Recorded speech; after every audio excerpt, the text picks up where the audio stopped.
உன்னை தெய்வம் என்பதா குருநாதன் என்பதா என்னை பார்த்து பார்த்து வளர்ப்பதனா என்பதா உன்னை தெய்வம் என்பதா குருநாதன் என்பதா என்னை பார்த்து பார்த்து வளர்ப்பதனா உன்னை என்பதா உன்னை கடவுள் என்பதா கருணை வடிவம் என்பதா உன்னை கடவுள் என்பதா கருணை வடிவம் என்பதா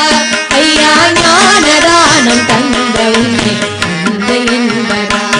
உன்னை தெய்வம் என்பதா குருநாதன் என்பதா என்னை பார்த்து பார்த்து வளர்ப்பதனா